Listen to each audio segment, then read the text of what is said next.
Eclipse, the guy that plays JOJO games, is making a JOJO game. And the video is actually quite long, so we're gonna skip all the formalities and actually get straight into this one. Let's see what he's cooking up. Is the game gonna be good? Is it gonna be another Roblox YouTuber game? We all know every single time a Roblox YouTuber makes a game, it ends up being trash. However, I've heard rumors, well, you guys have been sprouting non-stop for the past 24 hours that Eclipse's game sounds like it's gonna be great. So let's find out. Without further ado, hit that like button and hit the subscribe button. Let's get straight into this. Okay, so without further ado, let's actually just get straight into this because yeah, 18-minute long video. Let's honestly see what he's cooking up.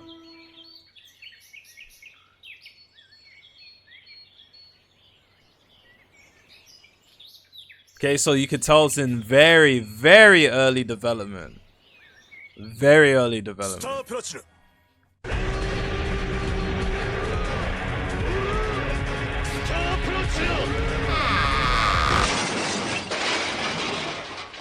Yeah. That might be the most amount of editing I've ever seen Eclipse do. Shout out to my king, Eclipse. We've still got a lot of work to do. Anyways, I'm making a game. As some of you may have noticed over the last about year and a half, I've been extremely cryptic, constantly talking about the project I'm working on, and then not really going into it any further than that. That said, well, here it is. My brother and I have been hard at work for the better part of the last year and a half putting together a Roblox game. And really what it comes down to is people kept telling me over and over that if I complained so much, why didn't I just do it myself? And so I'm not gonna pause too much, but I'm so tired of comments saying that, oh, if you have so much to say, why don't you just make your own game? Make your own game, bro. I don't want to make a game. I'm a consumer and I want to stay a consumer of good Roblox anime games. Unfortunately, there are no good Roblox anime games. However, there is the latter where there's a lot of you saying, Ags, you do have a lot of good ideas. I think a game made by you might actually be really interesting. And honestly, I think I could put together a really interesting game. Genuinely, I'll probably want it to be Sword Art Online because why do we not have a good Sword Art Online game yet? But yeah, I'm not going to pause anymore. I'm sorry. I will pause if he says interesting stuff that I do want to respond to. But overall, let's not make this a 5-hour video. So I took that to heart, and here we are. As of now, the first open technical test will be open on September 10th from 10 a.m. EST to September 11th at 10 a.m. that's EST. tomorrow. For those watching this on the day it comes out, that's 2 days from now on Wednesday. The goal of the session is to stress test the overarching systems in the game, as well as find what I'm sure will be a boatload of bugs that we'll need to fix. The idea of only opening the servers for 24 hours is to narrow down and isolate feedback so we can look through every single report. To be honest, it doesn't look that bad. The official Discord for the game is open right now. I might be glazing a little bit, but it doesn't look too bad right now. Depending on when the game is active, along with other info and progress updates. Participating in the first technical test of the game will net you the exclusive Star Platinum placeholder skin when the game releases. Going forwards, the current roadmap is to have the first chapter of our story-guided experience, along with the official release of the game, out by late next spring. That segues us into the fact that in order to meet that goal, I'm also looking for contractors for models and map building, so I'm sure you've noticed right now that we've got a big old nice Battlegrounds base plate, and the only stand model in the game that isn't a blank dummy is yoinked from the Roblox toolbox and almost assuredly stolen. While my brother and I are capable of a lot, this stuff is outside of our wheelhouse, so if you've got experience in the field, please reach out to me in my Discord DMs to get more details. My DMs are always open. Anyways, let's talk about the game itself, now that we've got all that out of the way. Our working title right now is JOJO Flames of Conflict, and while the main crux of the game is going to be based around the JoJo's Bizarre Adventure franchise, we will not be limiting ourselves to content strictly derived from there. The main goal I had when creating this game was to make something that I would want to play. A game by a player for the players, if you will. I almost got the feeling that most, if not all, of the people who were making games in the space didn't actually play their games, or if they did, they were so detached from the way that people actually played the games that they just sort of took their best guess when developing what they thought would be fun, and that's something that's very that true. I really wanted to do. I think the last developers that actually played their game, that have a game on the platform, is definitely Ragusa, an Archmage of Deep Welcome. That said, Let's talk about all the aspects of Flames of Conflict you can expect, starting with the core combat. I won't lie to you and say that core combat isn't a borderline ripoff of my inspiration into this genre, YBA. That said, there are a lot of features in Flames of Conflict that set the game apart and don't just make it a total ripoff, and the most important of those features is deflection. Some OG fans of the channel may know this mechanic, as it was introduced after I fought tooth and nail in order to get it added into TCA before I decided to take a back seat with that game.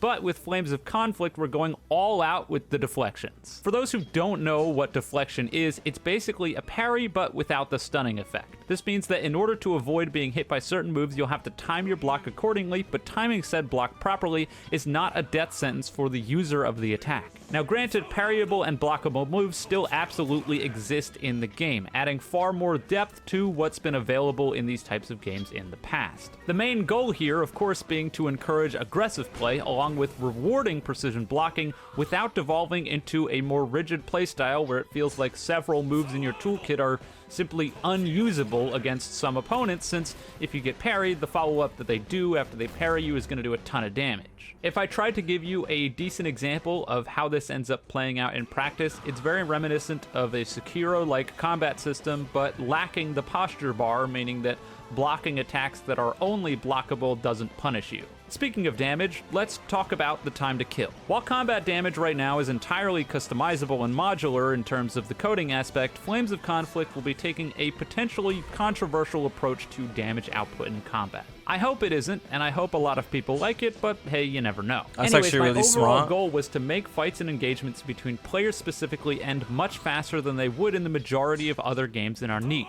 That means higher damaging moves, chip damage through blocks, and most importantly, lower overall cooldowns. The logic behind these decisions was something that took a lot of thought, so I'll lay out the reasoning the best I can. The most impactful thing here for me was cooldowns. I wanted people to feel like while they were fighting, they could always be pushing their different buttons to potentially just do cool shit. The problem, of course, being that how could we possibly balance a game where someone's ultimate ability had a 20-second cooldown, and most of the moves in the game were sub 15 or 10-second cooldowns? And of course, the answer I came up with was just an overall quicker fight pacing, allowing these moves to still be very impactful if used correctly, but not allowing people to spam them out, considering that they or their opponent would be dead before the cooldown ran more than once or twice. The decision-making on this didn't just come from cooldowns, though. It also came from a more generalistic perspective on combat and the varying levels of skill between players. The reality of the day is that at its core, Flames of Conflict is a fighting game. And fighting games, in most cases, a better player will just demolish a slightly worse player every day of the week. This is still mostly true in Flames of Conflict, but one of the goals of the faster time to kill was to allow lower skilled players to potentially luck or cheese their way into wins that they otherwise might not get, and lower the overall mid-level play ceiling by a lot. Because I'm not gonna lie, that's really smart. Players are not min-maxing frame data researching sweats.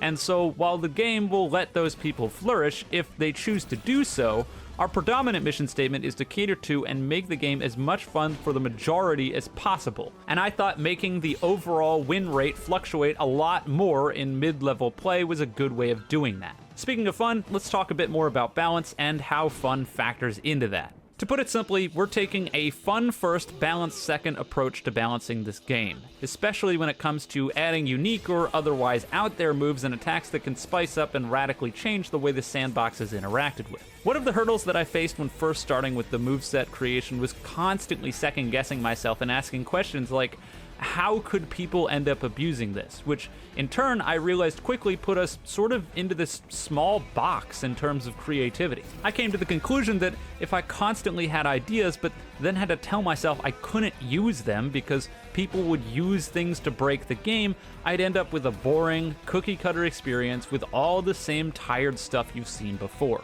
And once I made that distinction, moveset variety has sort of gone wild. The hand is definitely one of my favorite examples, having the ability. I feel like moveset variety in a JOJO game doesn't really matter because every stand is different, so everything's gonna have different movesets, no?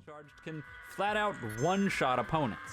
None of these on face value Unless he's are talking even about how remotely OP balanced, but at the end each of the day, stand these is are going to be fun compared things to that other people can mess stands. with, and that was the goal when creating them. JOJO games blow anyways, so This that I want to be the norm with the game. That said, balance isn't something that's going to be completely ignored, and inevitably things will be discovered that are far past acceptable and may have to be toned down. And what it comes down to is one of the main reasons that we can't realistically catch all of these potential issues is due to our next topic, build creation. Customization is really the name of the game for Flames of Conflict. One of the big criticisms of other Roblox fighting games in our niche that I've always had is that if you don't like the playstyle of your favorite stand or ability, you're just sort of out of luck.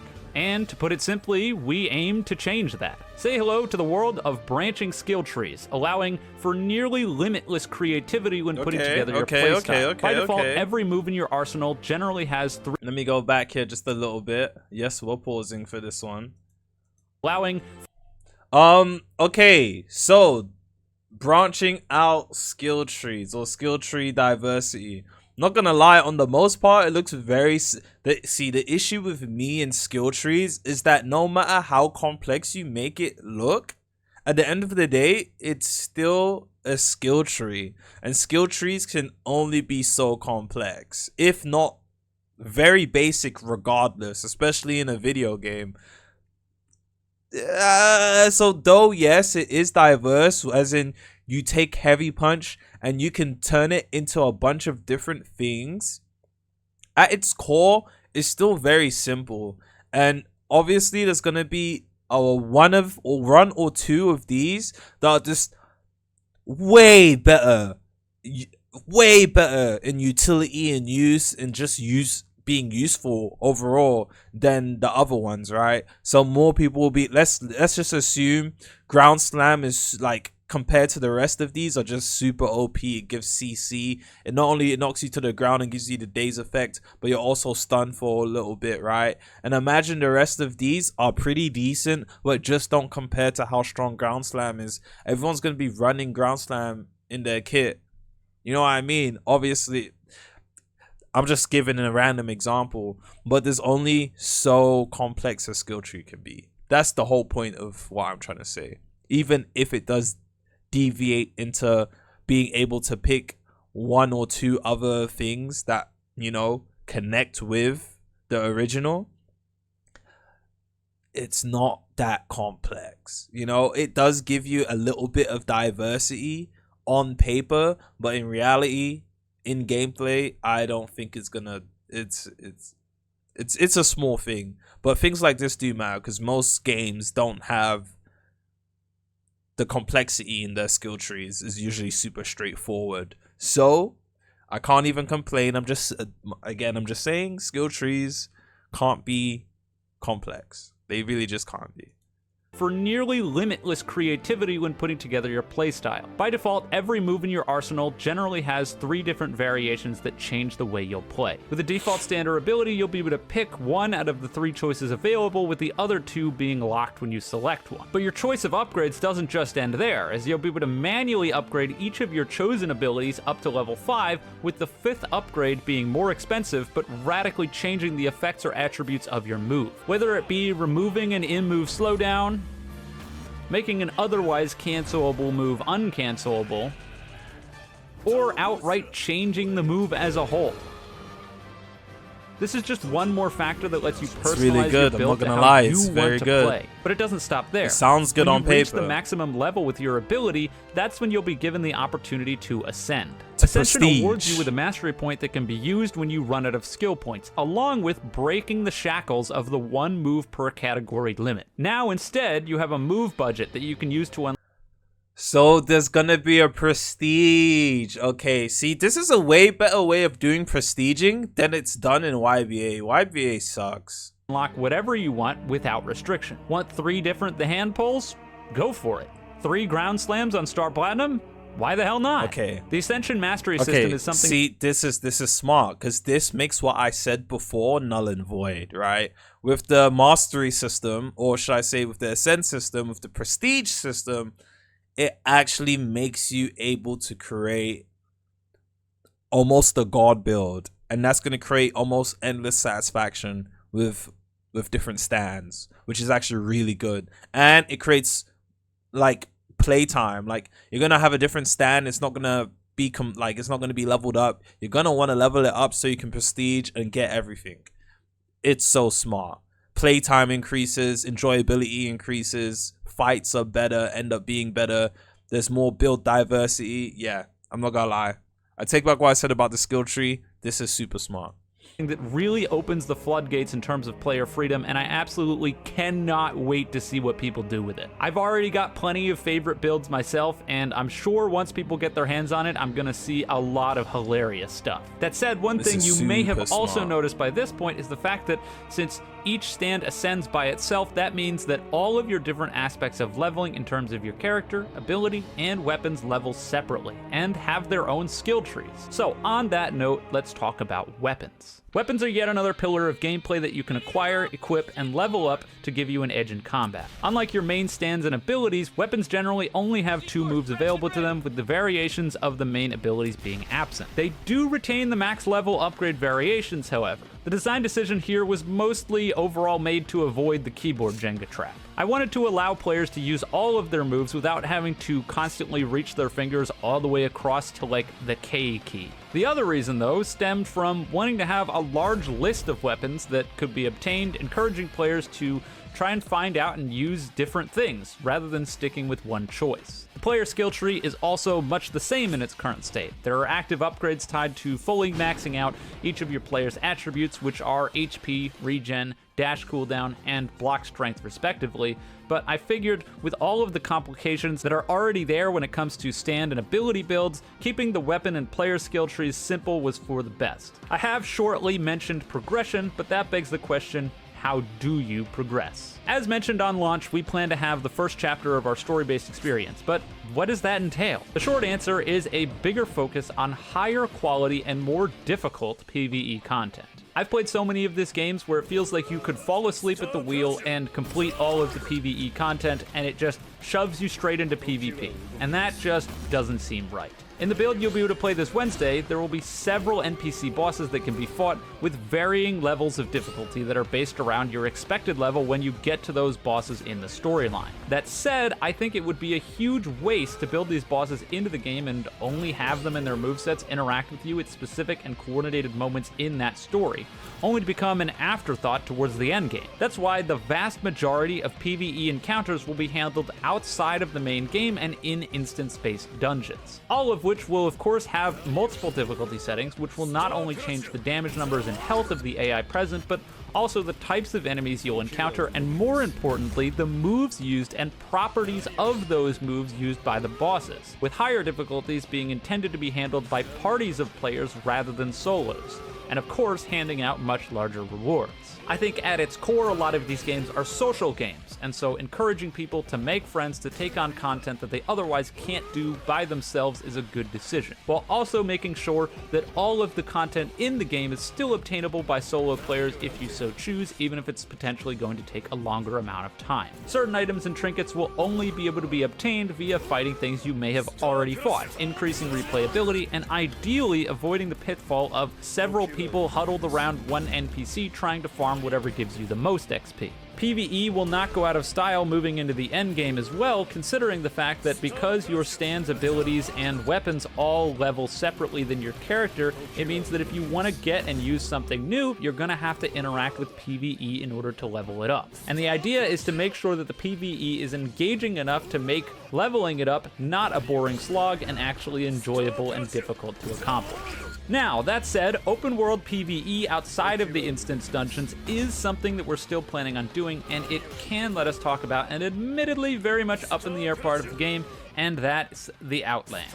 The main game map will consist of 3 main safe zone towns that you'll be able to fight people without any real consequence, and will also contain the majority of the story-based NPCs that you'll need to talk to, etc. It'll of course have access to shops and vendors, trading, access to your stand storage, all that kind of stuff. Between those safe zones, though, is the outlands. These more wilderness-like areas are more of a no-holds-barred free-for-all for resources. They can contain more difficult NPCs, potentially much rarer loot, but with a much higher risk. Dying in the outlands will cause you to drop half of— I'm not gonna lie. This all sounds really good on paper, but I want to see this executed. Because it's a JOJO game. There's only so much you can actually do with a JOJO game. They're usually super stiff, super, like it's a JOJO game. I can't see it being any more than feeling like a JOJO game. Whatever stacks of items you may be carrying and send you back to whichever town you visited last. Now, to be fair, some items, such as weapons, can't be dropped on death in order to prevent losses of items that may have been leveled for several hours. As to be clear, this game is not intended to be any sort of permadeath experience where you lose hours of progress for dying. That said, the risk is there, and how long you choose to wait before hoofing it back to town to store whatever you've gained can be the difference between a huge haul of rare items or a big ol' feeling of disappointment. In the initial testing of these systems, you were going to drop all of your items on death, but I thought that might be too punishing of a punishment, so it's been lowered to half of your stacks. Of course, you can choose to brave these areas and explore for resources and XP, but the option is always there of simply taking a fast travel between towns to avoid these altogether. Now, to be clear, right now, the existence of items dropping on death is something that isn't final in the decision-making process of the game, and there's a very non-zero chance that the risk of the outlands changes in some way completely. But as of right now, it's programmed into the game for you to drop half your items on death, and is the running plan going forwards. Now, really, there's so much more that I have to say about what we're building,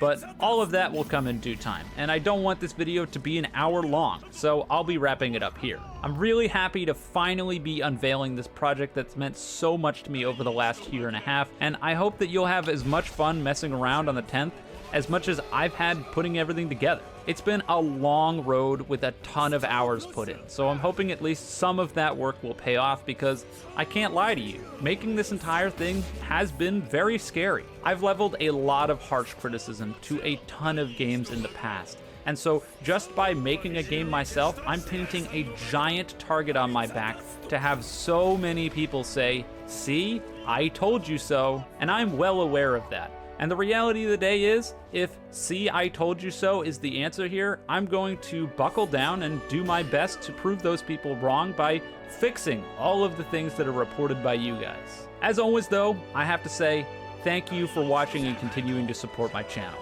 I hope to see a lot of you out there on Wednesday having fun with the stuff that I've made. Anyways, with that, I'm done here. So have a wonderful day or night wherever you are, and I'll see you guys next time. Okay, I'm not gonna lie. Eclipse sounds like he's got it on lock. I can't lie, it sounds like he's got it on lock. I don't really have much to say. I'm curious to see what he actually, how he executes all of this. Because at the end of the day, this is a JOJO game. And if you've ever really played any JOJO game, you kind of know, like, it's not like JOJO games are bad. I'm not saying they're bad. But they have a certain play style, and they always play very similarly in terms of how they play, the fluidity, the gameplay, the mechanics. I can't see it being as extensive as an RPG as he's describing it to be. And honestly, the best JOJO game I've seen is the N JOJO game, the Battlegrounds one that was never really completed. So I don't know, I'm curious to see what he does with it. But yeah, that's my honest opinion. He sounds like he's cooking. I cannot wait to play the game. Anyways, that's it from me. I'm gonna see you guys in the next one. Peace.